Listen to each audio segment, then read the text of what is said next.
बताना है ये जो है कितना शिफ्ट आएगा, कितना अपरेंट डेप्थ आएगा, कितना रियल डेप्थ आएगा, what is the relation between them. तो मान लेते हैं यहाँ पर जो इसका रिफ्रैक्टिव इंडेक्स है, डेंसर मीडियम का रिफ्रैक्टिव इंडेक्स है, इसको मैंने n2 मान लिया बेटा, और रेयर मीडियम का रिफ्रैक्टिव इंडेक्स क्या है, n1। मतलब लाइट किसी एक मीडियम n2 से निकल करके किसी एक दूसरे मीडियम n1 में ट्रेवल कर रहा है, n2 से निकल करके किस में ट्रेवल कर रहा है, n1 में ट्रेवल कर रहा है। तो in that case how to find out the real depth and apparent depth of the object. Real depth तो आपको गिवन होगा, अपरेंट डेप्थ कैसे निकालोगे और कितना शिफ्ट आया वो कैसे निकालोगे, इसकी बात करें। डायग्राम समझ में आया और सिचुएशन समझ में आ गई बेटा? किसी को कहीं कोई दिक्कत हो तो बोल देना, ठीक है।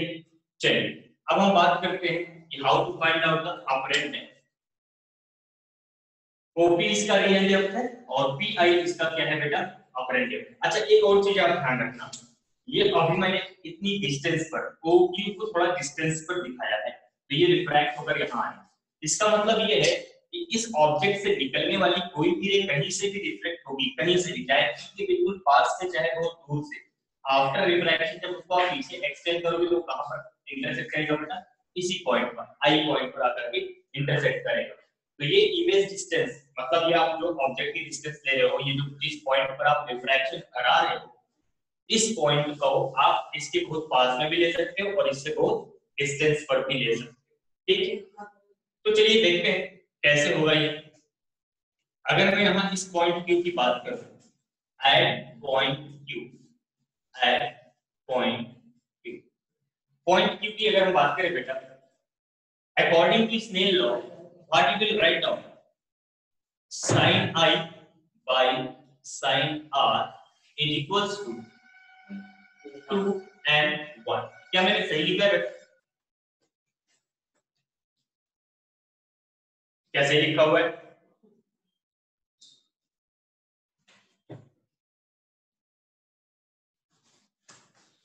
आवाज आ रही है आप लोगों को?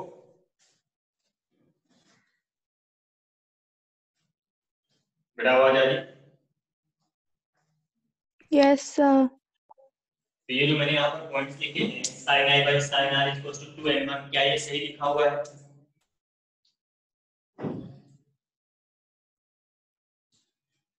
रुतांश, रुद्राक्ष, सही है सर। जब मैंने स्नेल लॉ आपको पढ़ाया था उसमें मैंने आपको बताया था अगर कोई लाइट रे इस मीडियम n1 Yes, से sir. आ रही है और n2 में जा रही है, n1 से आ रही है और n2 में जा रही है, ये एंगल ऑफ इंसिडेंस I हो गया, ये एंगल ऑफ रिफ्रैक्शन R हो गया, इसका रिफ्रैक्टिव इंडेक्स n2 हो गया। तो स्नेल ने हमें बताया था कि the ratio of sin of angle of incidence to the sin of angle of refraction will be equal to the refractive index of 1 2 with respect to 1 1 into लिखते हैं बेटा, 1 से 2 में जा रहा है तो 1 into लिखते हैं और इसका मतलब होता है n2 upon n1। याद आया कुछ? याद आया कुछ? Yes sir. उसी कंसेप्ट का यूज करके मैंने यहाँ पर इसको भी लिखा है, उसी सेम कंसेप्ट का यूज करके पॉइंट क्यू पर मैंने स्नेल लॉ अप्लाई किया। पॉइंट क्यू पर आप देखो लाइट कहां से आ रहा है, n2 से आ रहा है, किसमें जा रहा है, n1 में जा रहा है, क्या लिखोगे 2n1। 2n1 का मतलब क्या, n1 अपॉन n2, ठीक है बेटा। अब अगर आप यहाँ पर देखो इस ट्रायंगल की बात करते हैं, एक ट्रायंगल यहाँ पर बन रहा है, ये वाला ट्रायंगल राइट एंगल ट्रायंगल बन रहा है, ठीक है, ये ट्रायंगल। तो इसमें अगर ये एंगल I है, if this angle is I then you will say this angle is also I। ये वाला एंगल अगर I है तो ये वाला एंगल भी I होगा बेटा। Yes sir. सिमिलरली अगर ये R है तो ये कितना होगा, R होगा, ठीक है। इस लाइन को जब आपने पीछे एक्सटेंड किया तो ये एंगल कितना बनाएगा, इसके साथ R एंगल बनाएगा। कहीं कोई दिक्कत हो तो बताना। ट्रायंगल OPQ फिजा बेटा आपको तो समझ में नहीं आ रहा होगा, यार है कुछ पढ़ा है पहले आपने? Yes, sir. I have studied this before. Okay. So triangle OPQ, triangle OPQ की अगर हम यहाँ पर बात करें तो we can write down sine I. अब साइन क्या होता है बेटा, ट्रिग्नोमेट्री में आपने पढ़ा it is equals to perpendicular upon hypotenuse. तो परपेंडिकुलर अपॉन हाइपोटेन्यूज का मतलब क्या हुआ, साइन आई में परपेंडिकुलर हो गया पी क्यू, हाइपोटेन्यूज हो गया O Q. We can write down P Q upon O Q, लिख सकते हैं बेटा।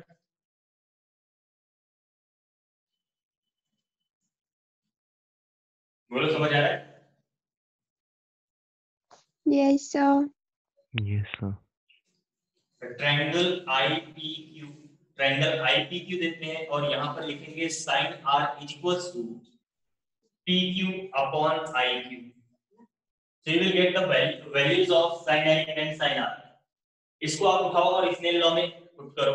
You can write down pq upon oq upon pq upon iq is equals to 2 and 1।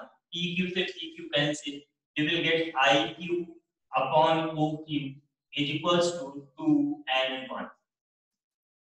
याद है बात समझ में? Yes, sir. Yes, sir. अब मान लीजिए अगर पॉइंट q जो है, if q is very close, if q is very close to p, अगर q p के बहुत ज्यादा क्लोज आ जाए, q p के बहुत ज्यादा क्लोज आ जाएगा बेटा, तो iq will be equal to ip and oq will be equal to op। लिख सकते हैं ना? तो हम कोई भी रे ले सकते हैं, हमने आपको बताया था, चाहे देखो कहीं से भी, चाहे बिल्कुल पास से रिफ्लेक्ट कराओ, चाहे बिल्कुल दूर से रिफ्लेक्ट कराओ, after refraction they will intersect at this point जहां पर इमेज बन रही है। हमने बहुत पास वाला पॉइंट ले लिया और उसके लिए iq iq के बराबर हो जाएगा, oq oq के इक्वल हो जाएगा बेटा, and you can say ip upon op is equals to 2 and 1, that is apparent depth।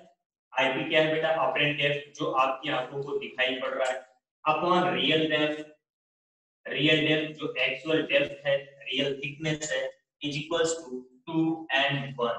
ये ध्यान रखना बेटा, जब ये फॉर्मूला कब बनेगा, apparent depth upon real depth is equals to 2 and 1, मतलब refractive index of medium 1 with respect to 2, मतलब लाइट कहां ट्रेवल कर रहा है, सेकंड से फर्स्ट मीडियम में ट्रेवल कर रहा है।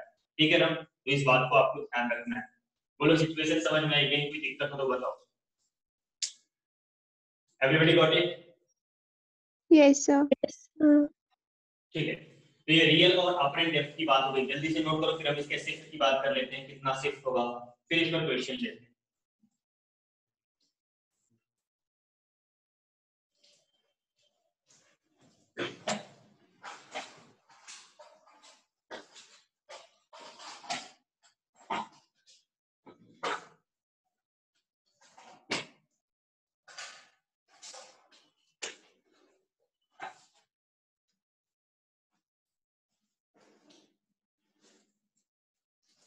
ओके बेटा,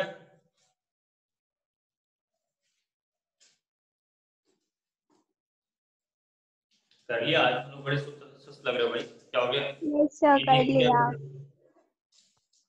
कर लिया? अगम Yes, sir.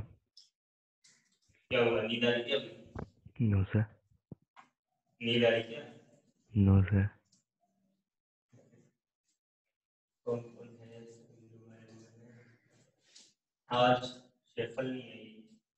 तन्वी, तन्वी तुम पिछले क्लास में कहाँ थे बेटा? तन्वी, आवाज आ रही मेरी?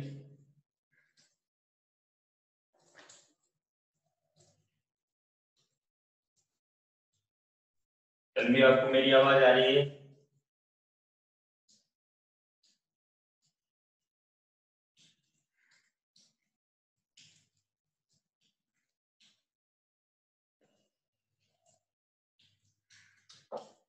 चलो बेटा, ये हो गया रियल और अपरेंट डेप्थ का relation, apparent depth upon real depth equals to 2 and 1, ये बात होगी।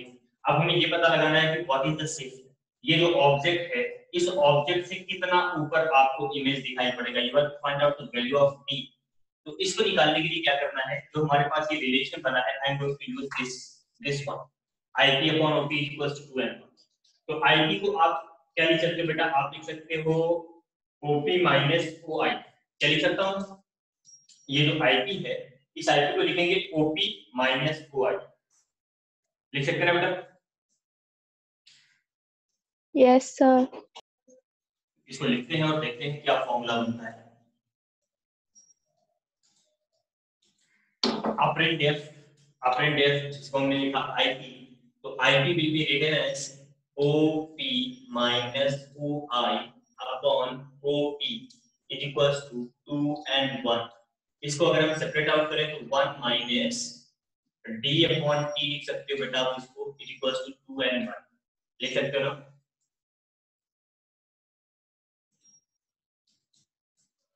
1 minus D upon T equals to 2 and 1 लिख सकते हो। अरे भाई ओ आई कितना है? ओ आई टी है और पूरा थिकनेस कितना है? टी है। टी इसलिए ले रहा हूं क्योंकि वाटर भी हो सकता है, ग्लास स्लैब भी हो सकता है, कुछ भी हो सकता है ना। Yes, sir. अभी क्या करना है? अब इसको हमें रीअरेंज करके डी को सब्जेक्ट बनाना है। We can write down 1 minus 2 and 1 is equals to d upon t. So the shift will be given as t times of 1 minus 1 upon 1 and 2, ऐसा आपकी बुक में लिखा है। This is the shift. Vertical shift in the position of the object will be given as 1 minus 1 upon 1 and 2 times of the thickness. बोलो समझ आया?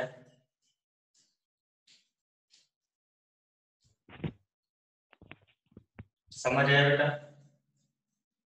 Yes, sir.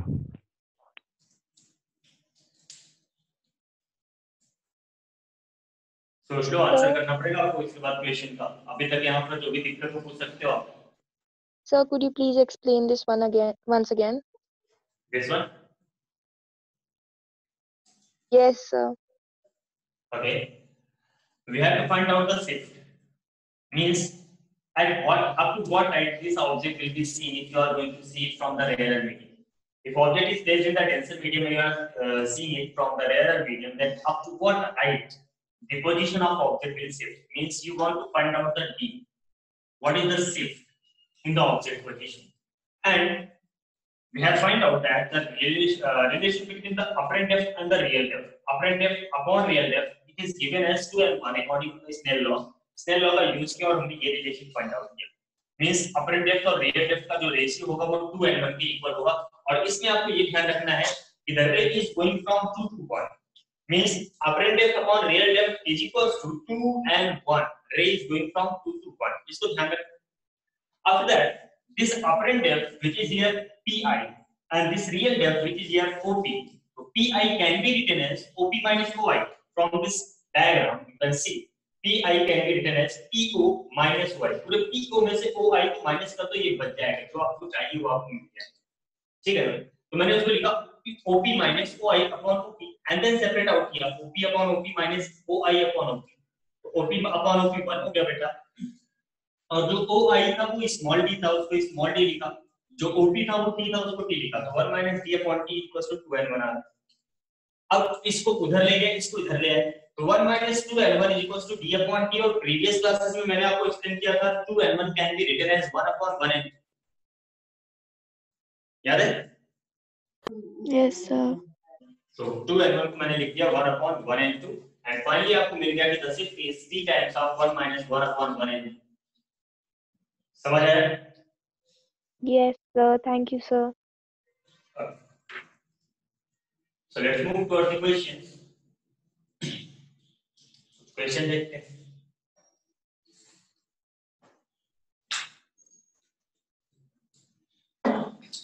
सबसे पहले एक सिंपल क्वेश्चन लेते हैं बेटा।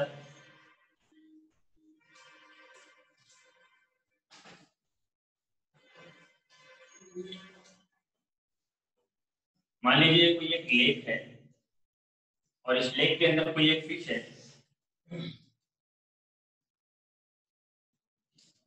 ये लेक है बेटा, इस लेक के अंदर एक फिश है जो 36 मीटर की डेप्थ पर है। ठीक है, यहाँ पर कोई एक फिश है और ये 36 मीटर की डेप्थ पर है। इंटरफेस से 36 मीटर की डेप्थ। यहाँ पर कोई एक बर्ड है जो फ्लाई कर रही है इस लेक के इंटरफेस से 48 मीटर की हाइट पर। ठीक है, ये लेक हो गया बेटा, ये एयर हो गया। ठीक, लेक में वाटर है, वाटर का रिफ्रैक्टिव इंडेक्स 4/3 आपको गिवन है, वाटर का रिफ्रैक्टिव इंडेक्स आपको 4/3 गिवन है। अब बर्ड ने फिश को देखा, फिश ने बर्ड को देखा, तो क्या देखा होगा यही बताना है। क्या देखा होगा मतलब ये है कि जब ये बर्ड इस फिश को देखेगी, ठीक है, तो what will be the actual depth seen by the bird. Bird को क्या पता चलेगा ये 36 मीटर पर है या फिर 36 से कम हाइट पर है, मतलब थोड़ा और ऊपर है या थोड़ा और नीचे, ये बताना है। Similarly what will be the height of the bird observed by the fish. ये दो चीजें आपको बतानी है बेटा। यहाँ पर सबसे पहले आपको बताना है depth of fish, depth of fish observed bye bird, ठीक है। और दूसरा आपको बताना है height of bird observed bye fish. Question समझ में आया बेटा आप सबको? कोई दिक्कत तो नहीं? समझ आ गया? Yes, sir. Good. Find out. There are two parts in the question. पता लगाइए कैसे आएगा।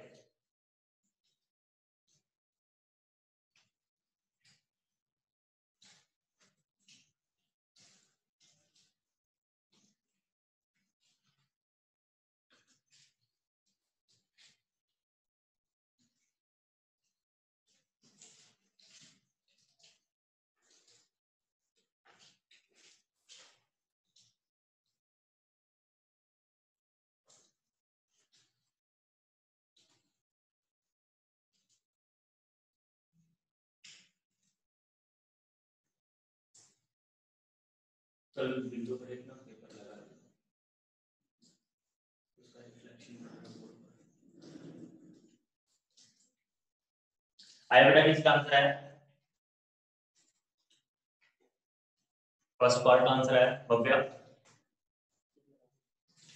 भव्या आप सॉल्व कर रहे हो? सर कर रही हूँ। ओके,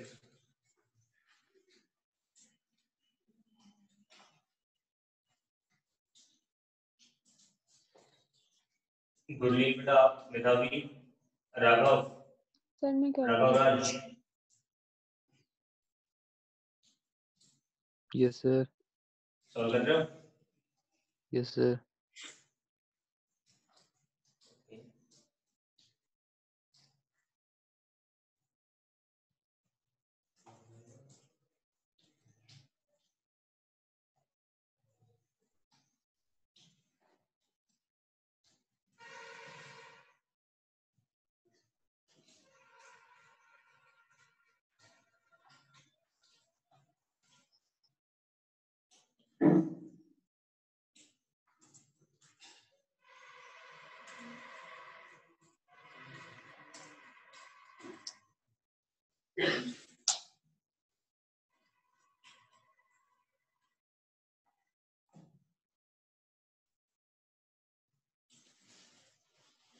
वो बेटा सॉल्व कर रहे हो?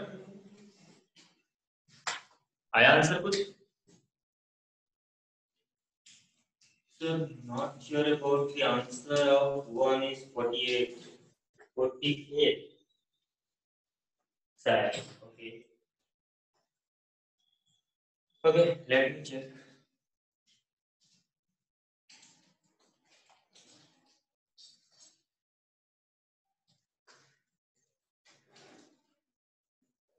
देखो तो फर्स्ट पार्ट की बात करता हूं मैं।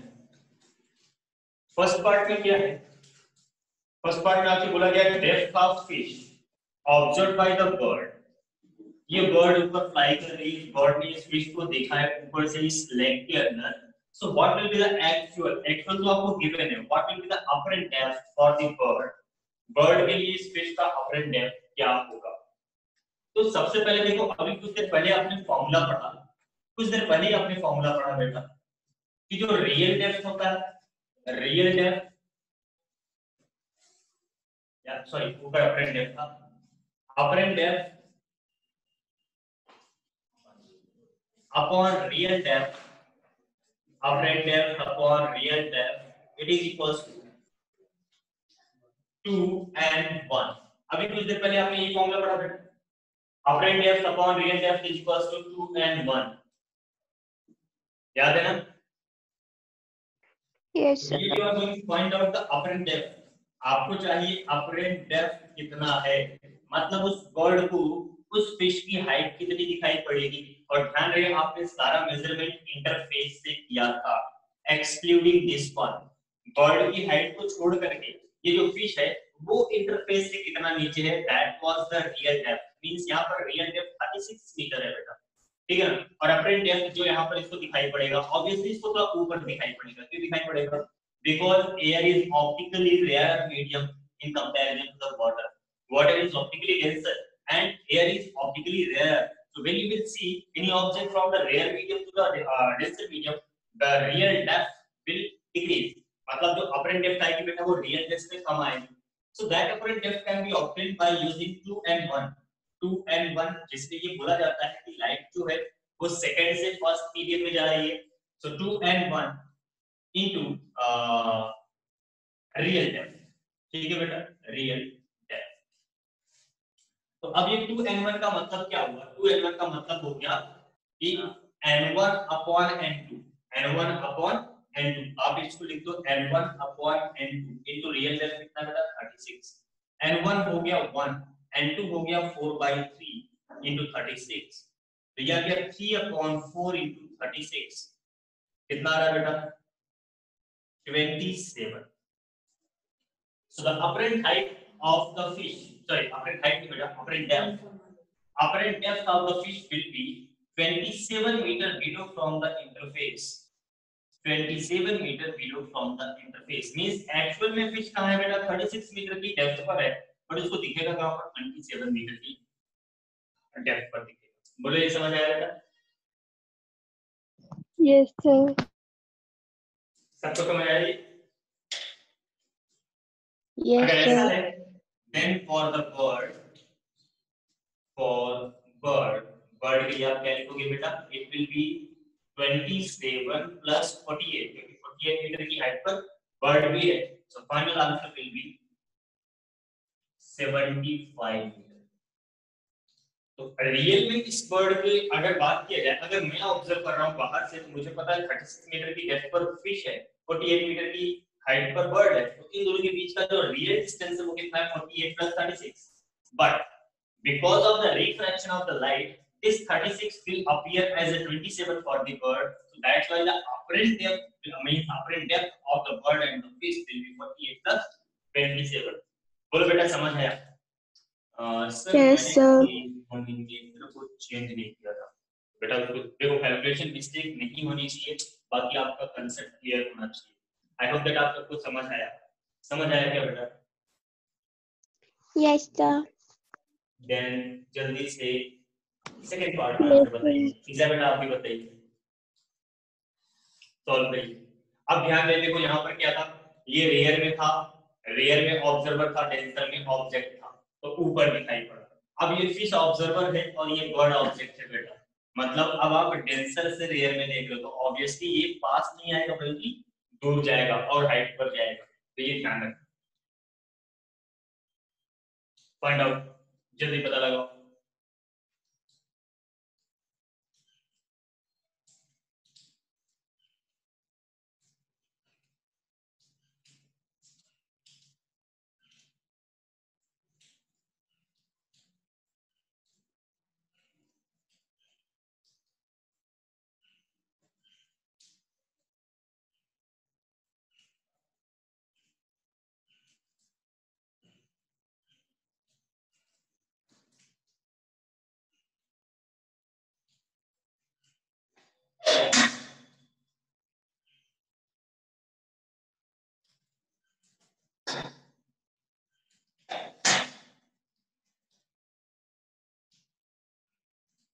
Hundred metre, okay.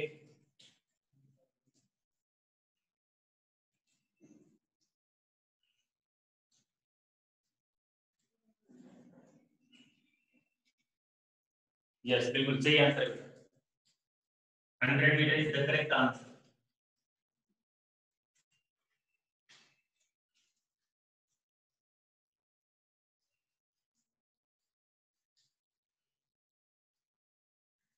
ठीक ठीक ठीक ठीक।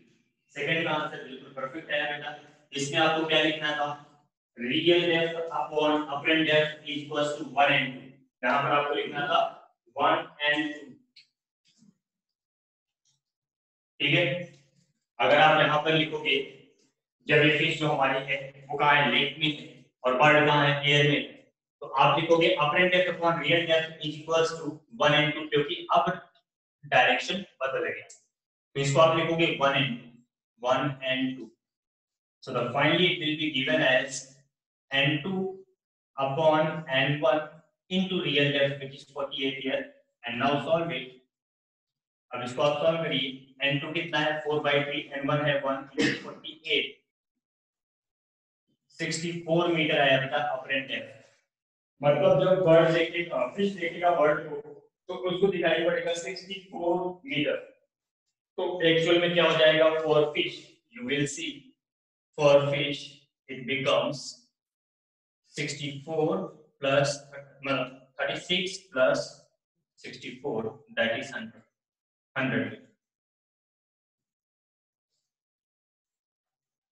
तो क्या इस क्वेश्चन में आपको समझ आई बात है? कोई दिक्कत तो नहीं? No, sir.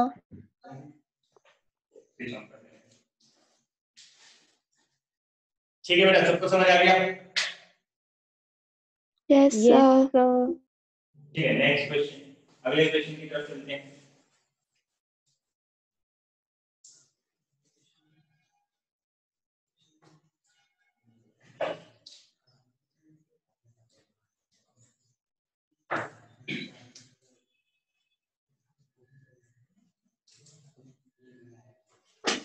अगला क्वेश्चन हमारे पास है, ये कोई एक क्लास लैब बेटा,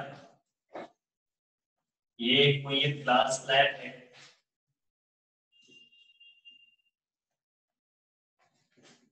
ठीक है, इस ग्लास स्लैब की थिकनेस आपको दे रखी है 10 सेंटीमीटर, और इस ग्लास स्लैब के बिल्कुल बॉटम पर यहां पर एक ऑब्जेक्ट रखा हुआ है। ठीक, इस ग्लास स्लैब के ऊपर यहां पर ये एक वाटर की लेयर है बेटा, ये वाटर लेयर है, और ये वाटर लेयर है मान लो 5 सेंटीमीटर। ठीक है, तो एक ग्लास स्लैब है, ग्लास स्लैब के ठीक बॉटम पर एक ऑब्जेक्ट रखा हुआ है वो, और इसके ऊपर एक वाटर लेयर है जिसकी थिकनेस है 5 centimetre, and you are going to observe the position of object from. आप इस ऑब्जेक्ट की पोजीशन को यहां से ऑब्जर्व करने वाले हो। So let me know what will B shift in the position of object, in the position of object।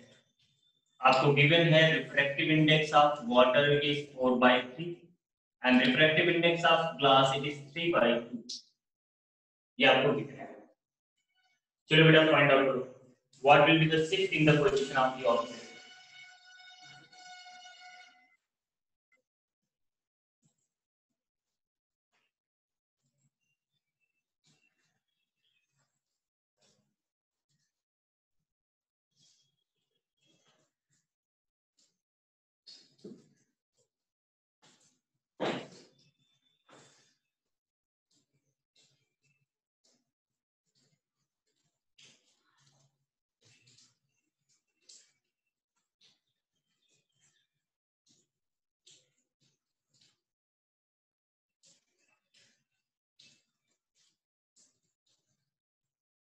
Solve करो बेटा, कहीं कोई दिक्कत हो तो बोलो, पूछो उसको।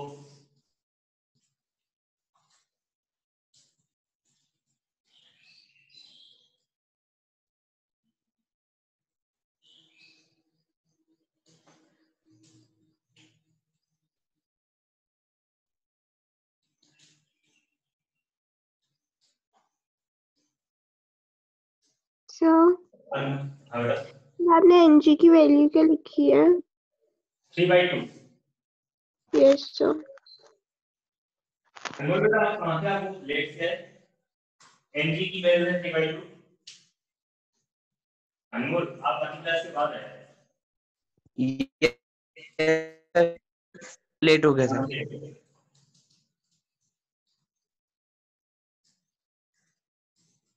माइनस में बेटा, माइनस में कैसे आएगा? मे भी हो भी सकता है, पता नहीं। मे बिल्कुल आ सकता है। हो सकता है कि इसकी वजह से कहीं ऊपर को शिफ्ट करे तो यहाँ से कहीं नीचे को शिफ्ट कर जाए, मे भी हो सकता है। अनमोल बेटा आपको आंख नहीं मानना चाहिए क्लास में, ठीक है? बहुत ज्यादा लॉस होता है आपका।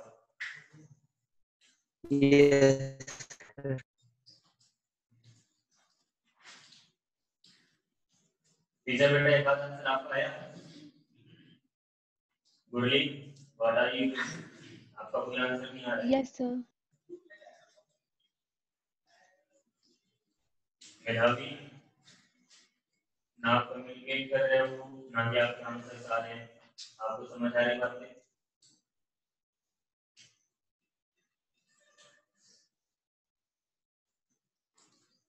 रुतांश आंसर आया?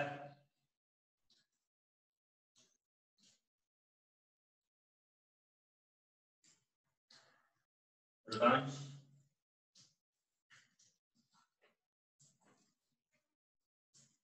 आवाज आ रही बेटा?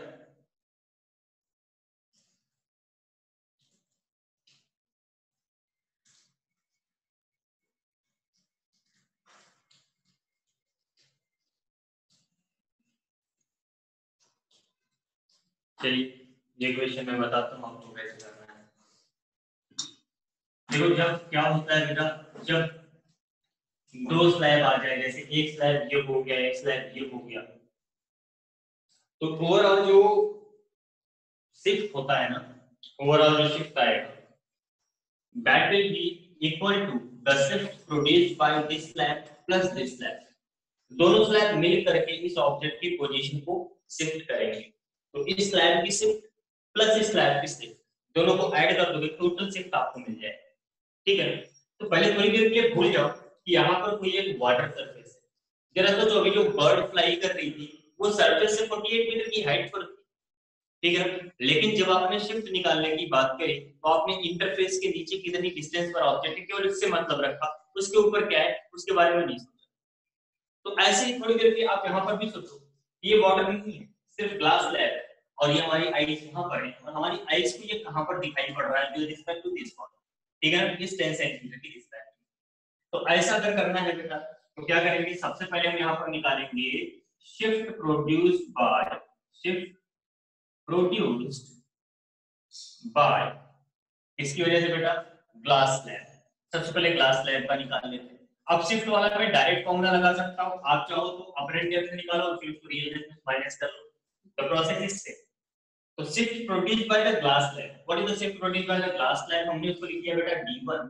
तो d1 is equal to t1 1 minus 1 upon 1 and 2, यही लिखा था बेटा। That was the formula. अभी कुछ देर पहले मैंने आपको शिफ्ट का फॉर्मूला लिखवाया, ठीक है ना? कुछ देर पहले मैंने आपको शिफ्ट का फॉर्मूला लिखवाया था, उस शिफ्ट का फॉर्मूला यही था ना, d equals to t1 minus 1 upon 1 and 2, ठीक है? तो आप यहाँ पर लिखोगे 10 सेंटीमीटर 1 minus 1 upon 4 by 3, इसका लिखा गया था 3/2 दिया था मैंने, इसका आ गया बेटा 3/, तो ये हो गया हमारे पास d1 is equals to 10 3 minus 2 by 3, और सॉल्व करके आएगा बेटा 10/3 centimetre. This is the shift produced by the glass slab. किसी को कोई दिक्कत इसमें?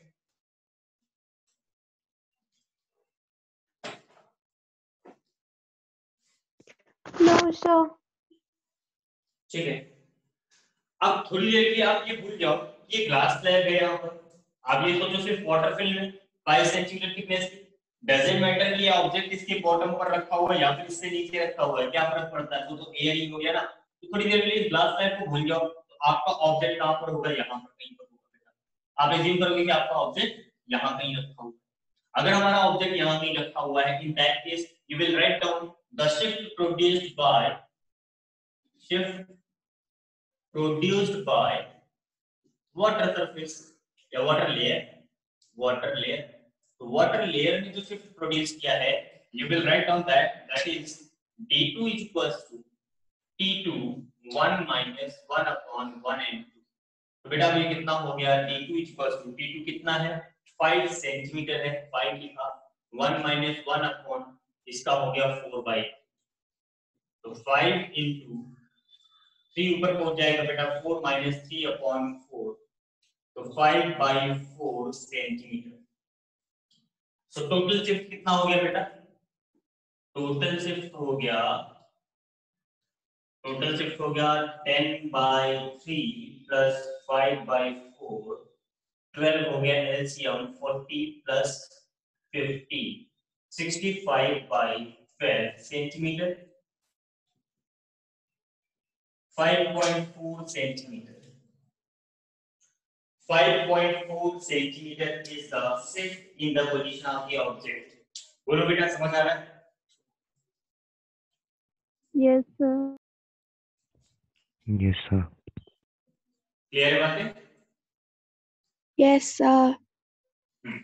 तो अगर एक सिंगल सरफेस है तो डायरेक्ट फॉर्मूला लगाओगे, एक से ज्यादा सरफेसेस एक साथ अगर है, एक से ज्यादा सरफेसेस अगर एक साथ हैं, तो इन दैट केस क्या होगा बेटा, shift produced by this surface plus shift produced by this surface, इस तरह से आप निकाल लोगे, सब में एक ही फॉर्मूला लगाओगे। अच्छा 55, ओके।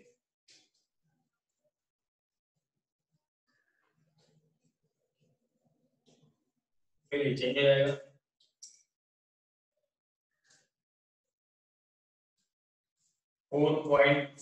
नियर एग्जैक्टली 4.5 आएगा, 5857 के आसपास। तो मैंने इसको लिख दिया 4.6 सेंटीमीटर नियर अबाउट। तो 4.6 सेंटीमीटर नियर अबाउट मतलब आपकी आइस को ये ऑब्जेक्ट यहाँ पर कहीं पर दिखाई पड़ेगा बेटा, यहाँ पर, जो कि कितनी हाइट पर है, 4.6 सेंटीमीटर की हाइट। ऑब्जेक्ट यहाँ है लेकिन आपको दिखाई यहाँ पड़ेगा। अगर आपको पूछा जाए what is the apparent depth, you can also find it out by subtracting 15 minus 4.6। 15 minus 4.6 अगर कर दोगे तो आपको अपरेंट डेप्थ भी पता चल जाएगा। ये कितना हो जाएगा, 15 minus 4.6 मतलब क्या हो गया, 10.4। ठीक है, तो अपरेंट डेप्थ जो आपकी आंखों को दिखाई पड़ेगी वो होगी 10.4 सेंटीमीटर, शिफ्ट हो जाएगा बेटा 4.6 centimetre, because there are two layers. अगर सिंगल लेयर होता तो हमारा आंसर यहीं पर खत्म हो जाता, 10/3 सेंटीमीटर। बोलो बेटा समझ आया सबको? Yes, sir. ठीक है, गुड। चलिए एक और क्वेश्चन लेते हैं। आपका स्कूल होगा, टाइम मुझे बता देना, टाइम में देख नहीं पा रहा, ठीक है ना? क्या मैं अभी एक और क्वेश्चन ले सकता हूँ, या स्कूल की क्लास है आपकी, टाइम हो रहा है? किसकी क्लास होती है बेटा, किसी की क्लास होती है बेटा, टाइम बताओ। ये सर 8:30 होती है। 8:30, 8 o'clock किसकी होती है?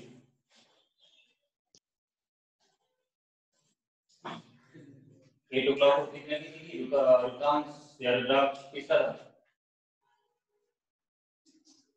तो मैं क्वेश्चन स्टार्ट करूंगा, फिर नहीं तो मैं फिर छोड़ना पड़ेगा क्लास में।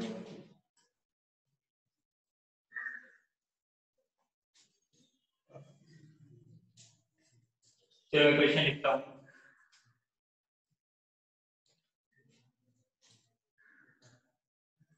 इस क्वेश्चन को आपको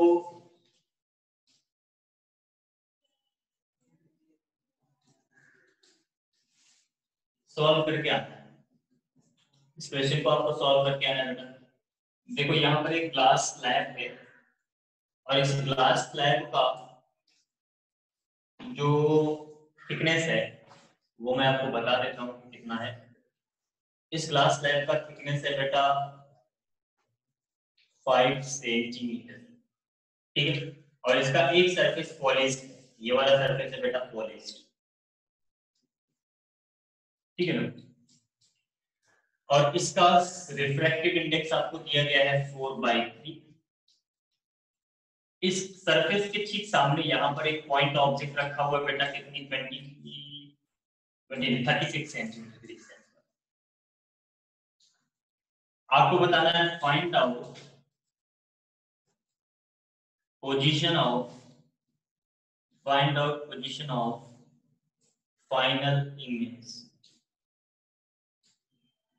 इमेज की पोजीशन बतानी है। तो दिस इज द क्वेश्चन। एक ग्लास स्लैब है, ग्लास स्लैब को हमने एक तरफ से पॉलिश कर दिया है और फिर उसके ठीक सामने एक ऑब्जेक्ट को रखा है 36 सेंटीमीटर की डिस्टेंस पर। ग्लास स्लैब की थिकनेस है 5 centimetre. You have to tell what is the position of the final image की पोजीशन क्या होगी। आपको इसे सॉल्व करके बनाना है।